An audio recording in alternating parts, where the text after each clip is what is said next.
Terima kasih dapat berjumpa dengan Anda semua.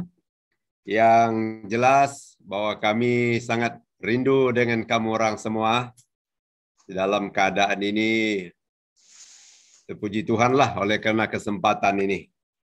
Ya, memang dalam masa ini ada kesulitan kita untuk bergerak, tapi Tuhan memberi jalan keluar di mana kita boleh melalui Zoom ini kita dapat beribadah, dapat bercakap, dan meeting pun melalui ini. Jadi kita di sebelah Bintulu kebanyakan belum ada buka kebaktian di gereja, hanya melalui ini live streaming sajalah. Oke, puji Tuhan. Terima kasih untuk komiti Majelis Daerah yang dipimpin oleh Pastor John dan komiti semua yang memberi ruang ini untuk kita bersama belajar firman Tuhan di dalam kehidupan kita sebagai keluarga. Jadi ya, yang jelas bahwa kami tidak lebih daripada Anda semua, bukan juga pakar dengan keluarga, tetapi kita belajar bersama. Ya, memang topik yang mereka beri untuk saya bulan ini, kebanyakan hampir semuanya tentang keluarga. Jadi saya pun heran kenapa dia semua tentang keluarga dalam berapa minggu ini. Mudah-mudi pun begitu. Ya, tapi mungkin program Tuhan lah untuk kita di tengah-tengah keadaan ini. Oke, untuk seterusnya, kita akan bersama dalam doa sebelum kita teruskan dengan renungan ini. Saya akan pimpin kita dalam doa. Bapa kami di sorga, kami bersyukur kepadamu oleh karena kesempatan ini kami berada di hadirat Tuhan.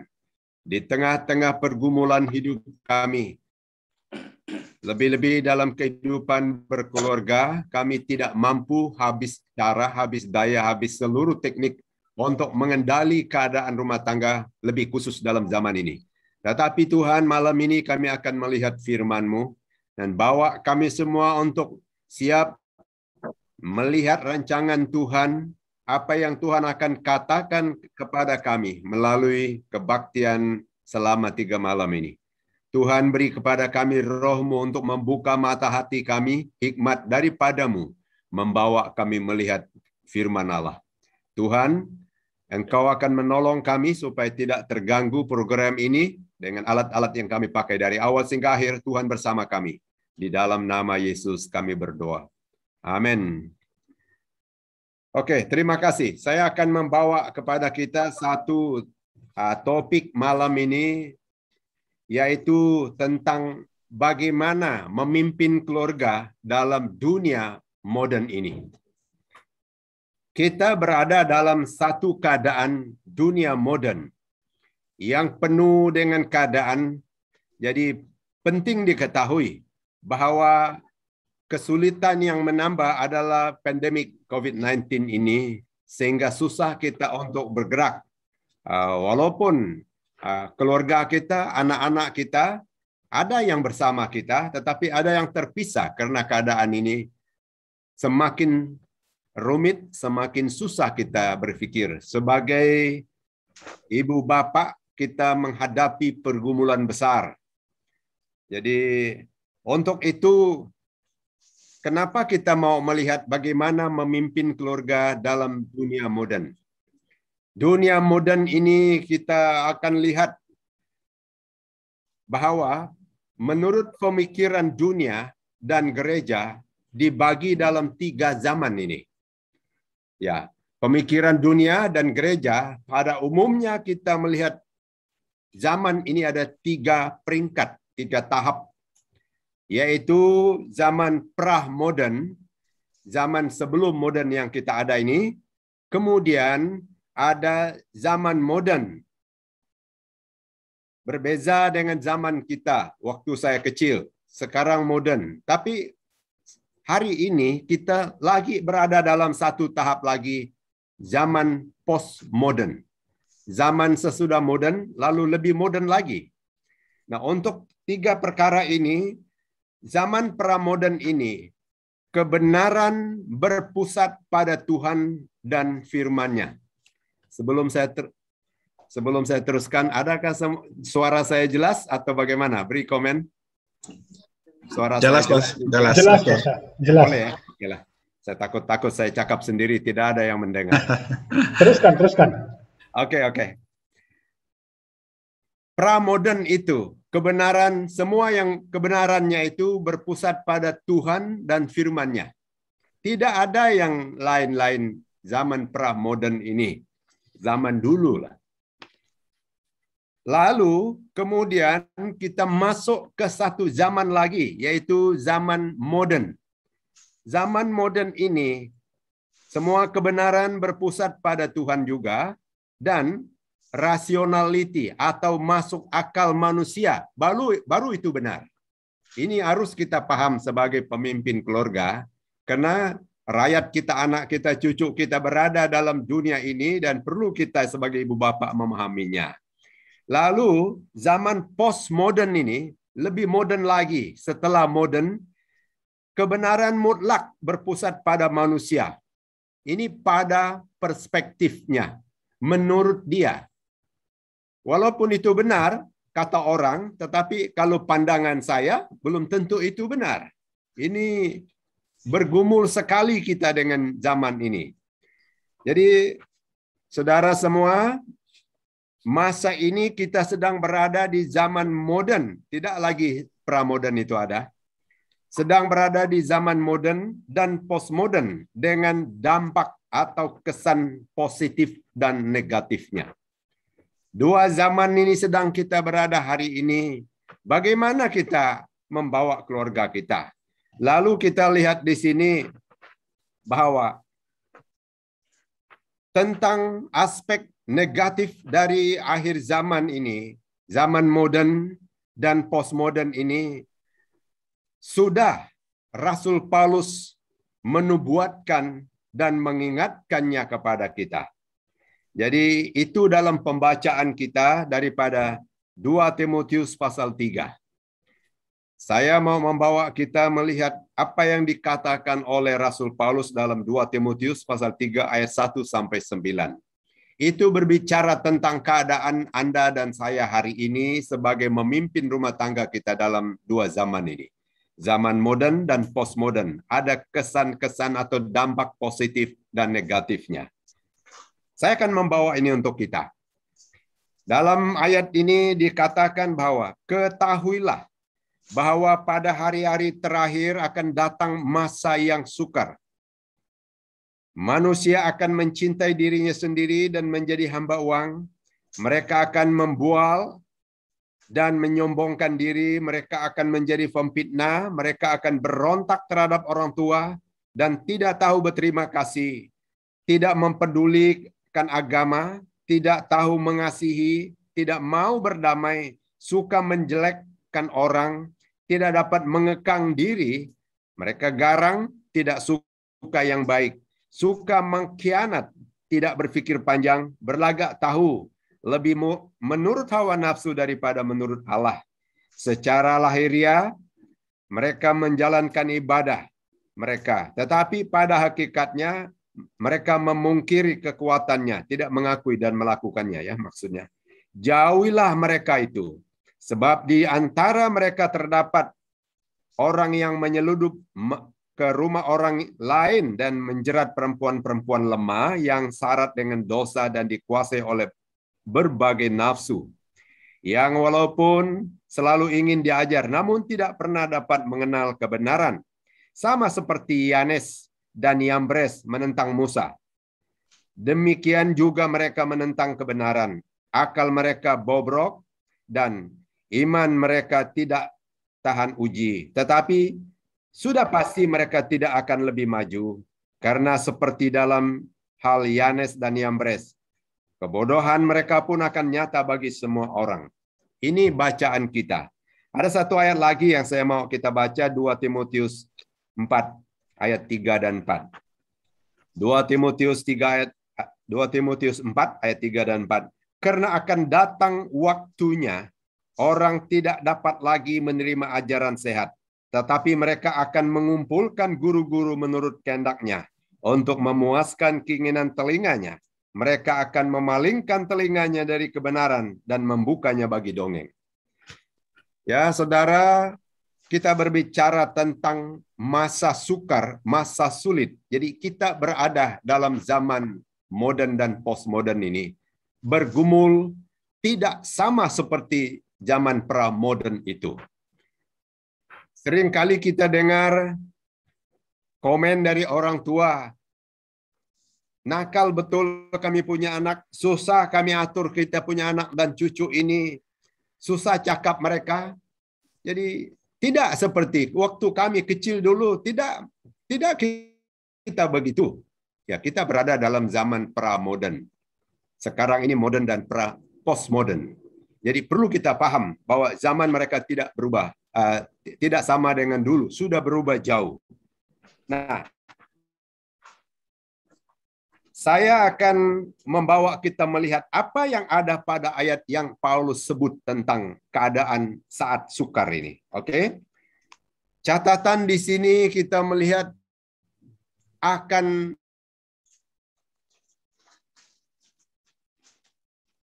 zaman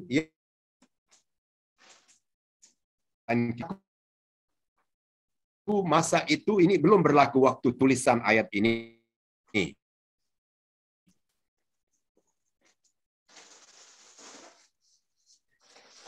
Dalam ayat 9, bukan 19. Tolong perbetulkan kamu punya. Ayat 9. Itu. Hari ayat kita lihat di sini mencintai diri sendiri. Mencintai diri sendiri.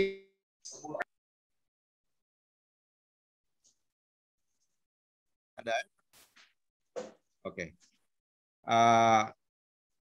Menyombong diri menjadi pemfitnah itu yang berlaku pada keadaan ini. Memberontak terhadap orang tua, zaman modern dan postmodern sudah berlaku, tidak tahu berterima kasih, tidak mempeduli agama. Nah, ini keadaan yang kita lihat pada zaman ini dalam pergumulan kita. Lalu kita lihat lagi menjadi pemfitnah. Oke, teruskan. Menjadi pemfitnah, memberontak, tidak tahu berterima kasih, tidak mempeduli agama yang tadi ini ya. Kita lihat ayat 3. Dia senarai semua apa yang ada. Tidak tahu mengasihi, tidak mau berdamai. Wah, ini teruk betul ini. Oke. Ayat 3. Suka menjelek orang, tidak dapat mengekang diri, garang, ini dunia modern ini, tidak dapat kita kendali anak-anak kita. Tidak suka yang baik. Semua yang kita anggap baik itu tidak baik untuk dia. Ini penting kita paham. Lalu ayat 4, suka mengkhianat, tidak berpikir panjang, berlagak tahu sebenarnya dia tidak tahu. Lebih menuruti hawa nafsu daripada menurut Allah. Kalau ayat 5, kita lihat dia seperti menjalankan ibadah, tetapi dia tidak ikut dia punya ajaran. Ini lain sekali. Jadi dalam ayat 8 dan 9, dia beri rujukan pada zaman Musa, zaman perjanjian lama. Ada seorang nama Yanes dan Yamres menentang Musa waktu itu. Yang menentang ini dari dulu, dan ada keturunan-keturunan itu, keadaan sifat itu sampai hari ini. Lalu kita lihat lagi dalam pasal 4 itu, dia senarai 3 hal yang saya catat. Tidak dapat menerima ajaran yang sehat, ajaran benar. Tidak dapat dia. Dia mengumpulkan guru atau orang yang boleh mengajar, yang memuaskan yang dia mau. Termasuk kalau gembala yang dia tidak mau dia kalau kamu tegur dosa dia.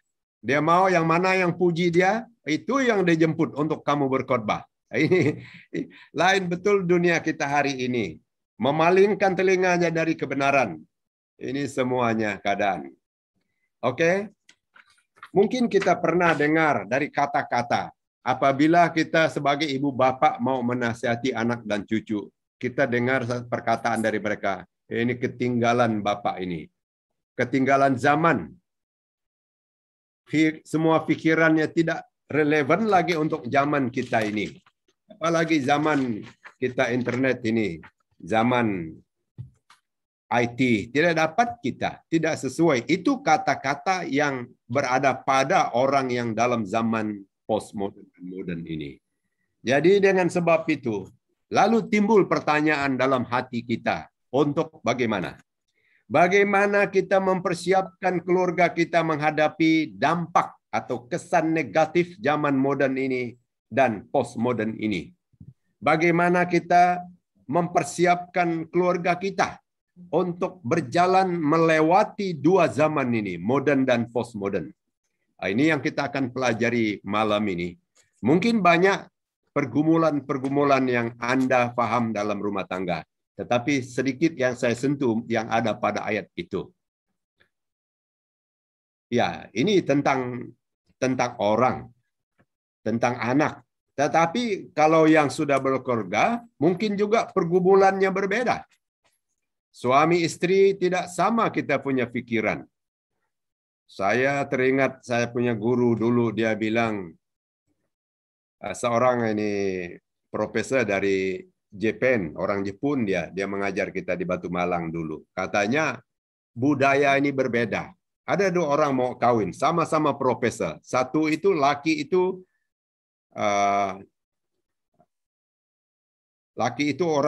orang India. Orang India. Yang perempuan itu orang putih, orang barat. Lalu waktu keduanya kawin, menurut budaya orang India, perempuan itu harus ikut laki punya aturan. Apa yang laki kata semua dia harus tunduk. Tapi perempuan itu bilang, kalau serikat katanya yang mana banyak share, dia yang bos dalam company itu. Kebetulan yang perempuan itu besar punya gaji. Jadi susah kita. Kadang-kadang suami istri begitu. Kita memiliki keadaan yang berlainan, suami istri. Tidak sama kita ini. Lain pergumulan dengan anak dan keluarga kita, cucu kita. Lain pergumulan kita dengan pasangan kita. Ini zaman yang berbeda. Zaman yang pra-modern itu senang. Tidak ada yang membantah. Sampai kepada yang modern, baru mulai sesuatu yang berbeda. Sampai kepada postmodern, wah hebat sekali tantangannya. Bagaimana kita boleh mempersiapkan keluarga kita? Saya menyiapkan beberapa perkara. Bagaimana kita mempersiapkan keluarga saya dan Anda untuk menghadapi ada kesan-kesan negatif dan positifnya juga. Tetapi yang kita lihat ini negatifnya yang banyak zaman modern ini, postmodern ini. Pengaruh-pengaruhnya juga memang ada. Mari kita lihat. Yang pertama adalah harus menginjili keluarga kita. Rupa-rupanya keluarga kita, anak kita, walaupun dia lahir dalam keluarga Kristen, belum tentu dia menerima Tuhan yang menjadi juru selamatnya. Dia dibesarkan dalam dunia modern dan postmodern. Susah kita urus mereka ini. Perlu kita tahu. Kita kembali kepada perintah Tuhan. Dalam Markus itu kita lihat Markus 16 ayat 15 mengatakan suatu perintah. Lalu ia berkata kepada mereka, pergilah ke seluruh dunia, beritakanlah Injil kepada segala makhluk. Perintah penginjilan adalah kepada segala bangsa, tapi terutama kepada keluarga kita. Itu saja satu-satunya jalan. Kalau dengan teknik atau cara yang kita pelajari bagaimana psikologi mengendali anak kita, apabila sampai dunia modern, tidak relevan lagi cara kita. Kalau kita pakai kekerasan, itu tidak masuk dengan dia. Ya, zaman dulu main pukul itu memang ada, tapi zaman sekarang berbeda. Saya kasihan dengan cigu-cigu. Zaman saya, waktu saya kecil, saya ingat. Saya dibawa oleh teman atau orang yang lebih besar umurnya dari saya, supaya pergi curi telur ayam. Saya yang disuruh panjat. Saya tidak mau pergi, tapi dia tunjuk dia punya ini. Kalau tidak, nanti ini katanya. Terpaksalah saya panjat. Sementara saya ambil satu persatu telur itu, datanglah orang yang punya ayam itu. Saya masih di atas, yang suruh saya itu sudah lari. Sampai di kelas, lalu orang beritahu kepada cikgu bahwa saya kedapatan curi. Memang saya beritahu juga mereka, walaupun mereka mengancam, tapi semua kami kena pukul. Sampai di rumah, saya akan beritahu saya punya mendiang bapak. Maksud saya, kalau saya beritahu dia, tentu dia membela saya. Tapi zaman itu pramoden. Waktu saya beritahu bahwa saya curi telur ayam, lalu saya kena pukul oleh cikgu. Cikgu pukul itu satu kali cikgu pukul. Sampai dengan mendiang bapak saya, berapa kali dia pukul saya? 3 kali lebih kuat dari cikgu punya. Itu zaman pramoden. Sekarang, kalau cikgu pukul budak, anak-anak kita, orang tuanya yang datang menyerang cikgu. Ini zaman postmodern ini. Kasihan cikgu. Cikgu-cikgu yang antara kita yang dengar malam ini, saya salut kamu, tahniah, sebab kamu dapat hadapi zaman itu.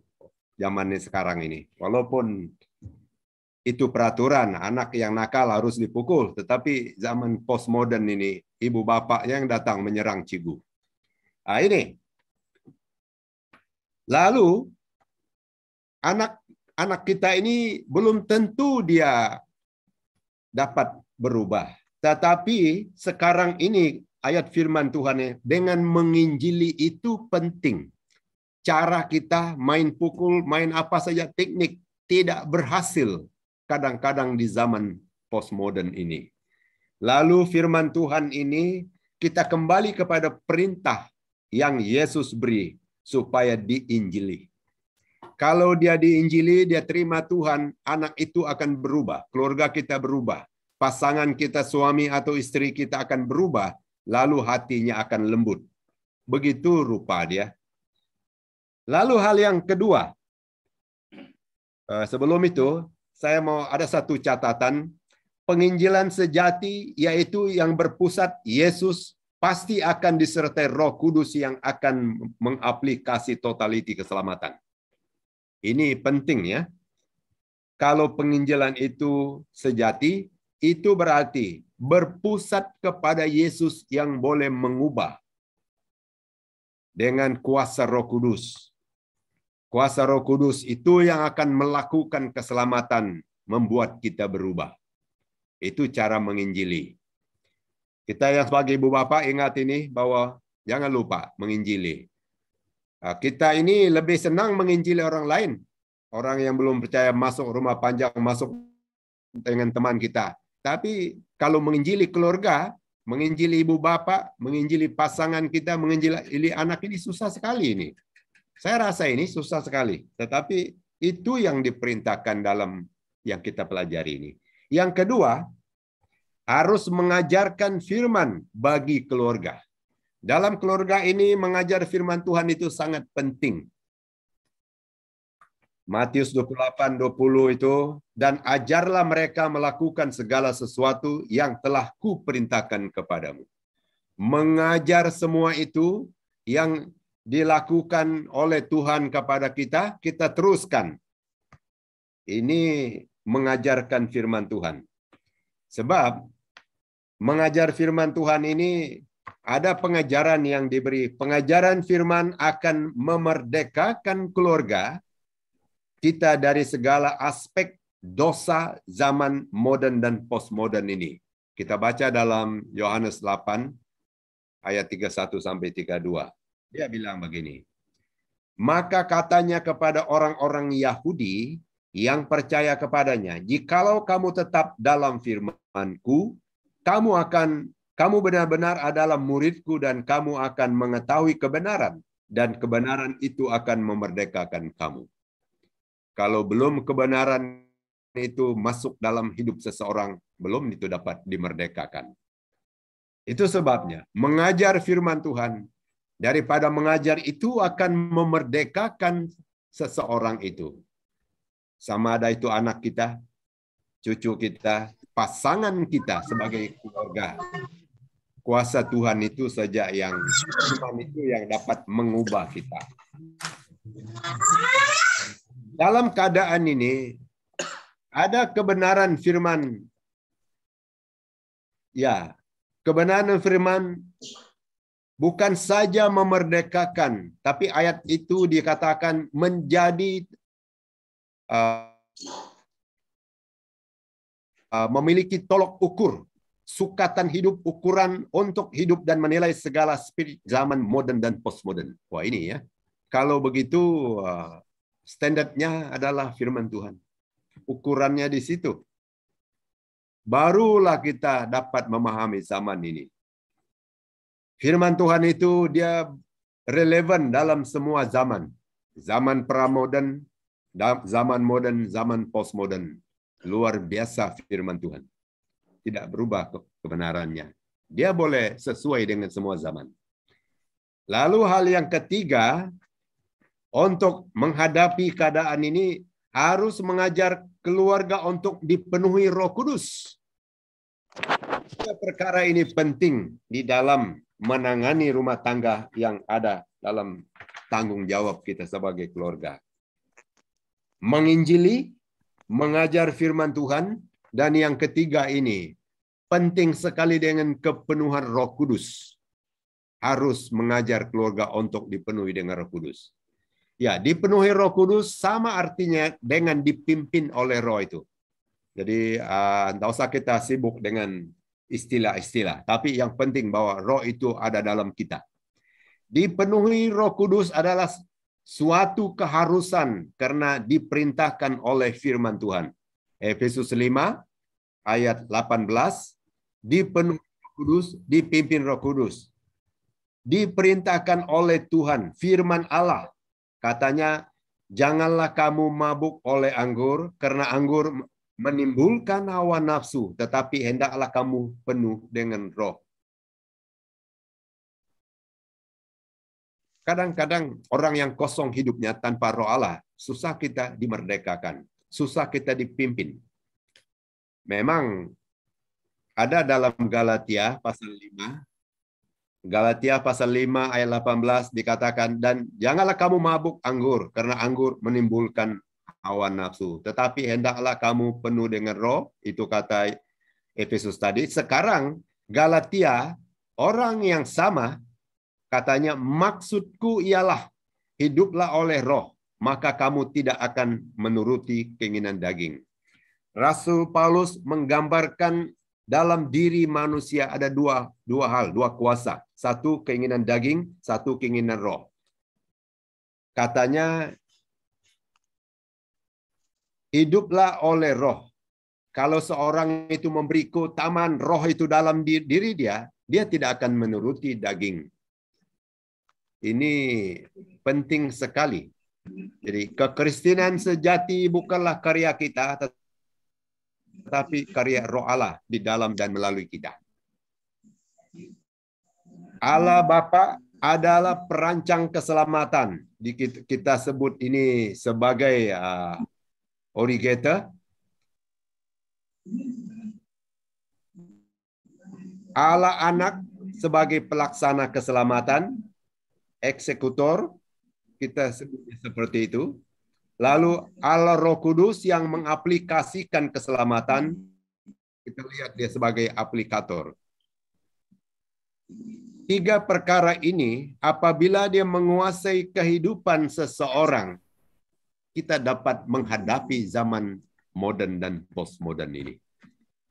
Saudara, keluarga yang kami kasihi, pergumulan yang kita hadapi ini mungkin tidak dia sama.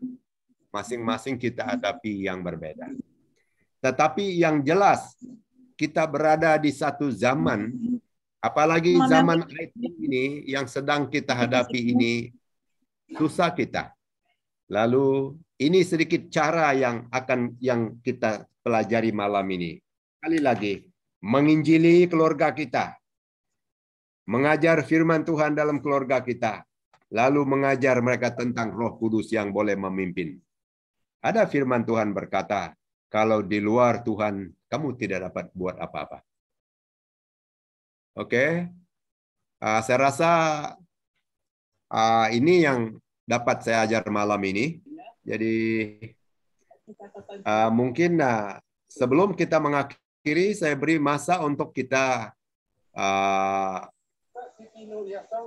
kalau ada pertanyaan atau perbincangan, boleh juga lah. Jadi, antaranya mungkin kita boleh pikir apa pergumulan yang kita sering hadapi. Apakah dia sama dengan zaman modern dan postmodern ini dalam rumah tangga kita? Boleh juga kita kongsikan, lalu nanti kita akhirnya akan berdoa pada malam ini. Alright, jika tidak ada apa-apa, kita akan berdoa, doa menutup, dan saya akan pimpin kita dalam doa. Okay.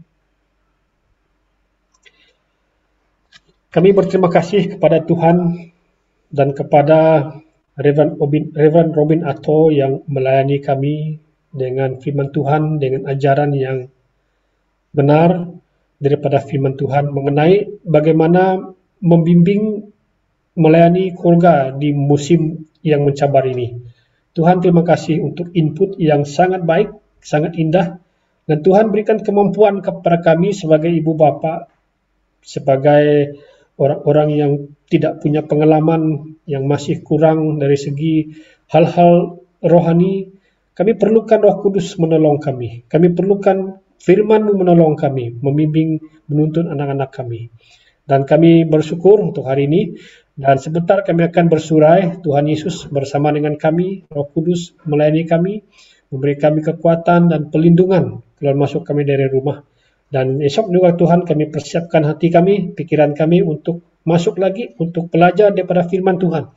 Dan terus berkati Reverend Robin Atto, supaya firman Tuhan terus mengambil tempat dalam hati kami. Terima kasih, sebentar kami akan berehat. Tuhan berikan kami tubuh badan yang segar ketika kami berehat, dan terus bangkit dan terus dapat melayani Engkau.